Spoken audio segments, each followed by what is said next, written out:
عليكم ورحمة الله وبركاته. أكيد أن العلاقات الجزائرية الإسبانية كانت مؤخرا قد إن صح القول مرت بفترة فتور كبيرة جدا، وكان السبب هو بعض الشخصيات الإسبانية، رئيس الحكومة الإسبانية الذي كان قد صرح تصريحات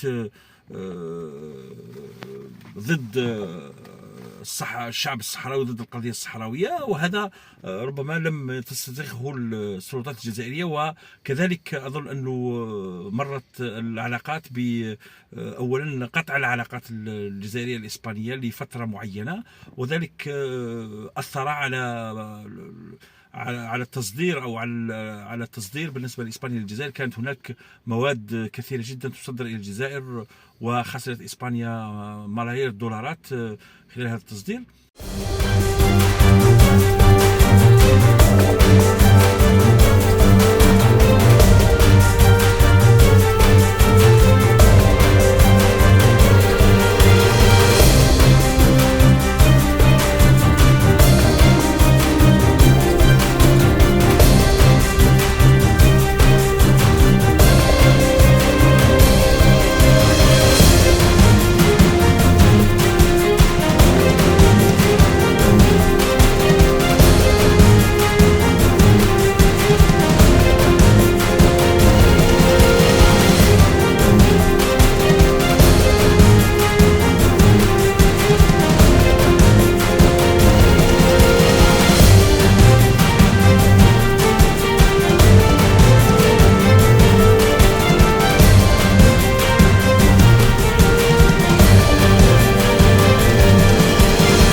ولكن بعد ذلك أظن أنه راجعت إسبانيا، وبعض الشخصيات الإسبانية راجعت موقفها ضد الجزائر، وكان هناك تراجع بالنسبة للقضية الصحراوية من طرف السلطات الإسبانية، حيث قالت أن هذه القضية هي قضية أممية وقضية تصفية استعمار إن صح القول.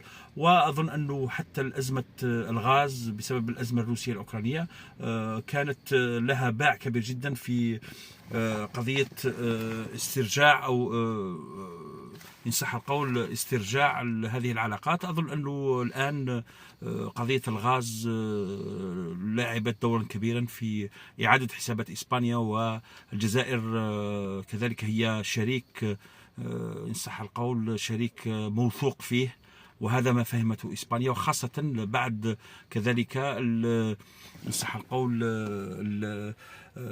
ما حدث في الاتحاد الأوروبي من فضائح تجسس لنظام المخزن على بعض الشخصيات الأوروبية، وابتزازهم بشتى الطرق عن طريق تسجيل فيديوهات جنسية وكذلك تقديم رشاوى إلى غيره.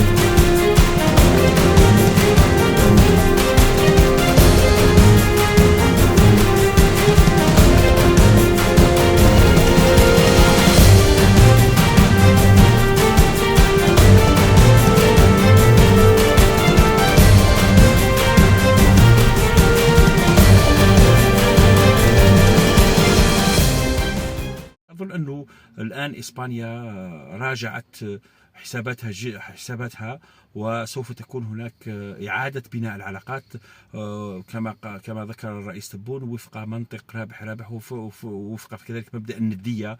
وأظن أن الاتحاد الأوروبي والدول الأوروبية وخاصة دول الساحل المتوسط أو الدول المتوسط فهمت الدرس على أن الجزائر دولة محورية، واسترجعت بريقها دبلوماسيا ودوليا، واليوم هذه الدول تحتاج الجزائر كشريك موثوق فيه وكشريك استراتيجي.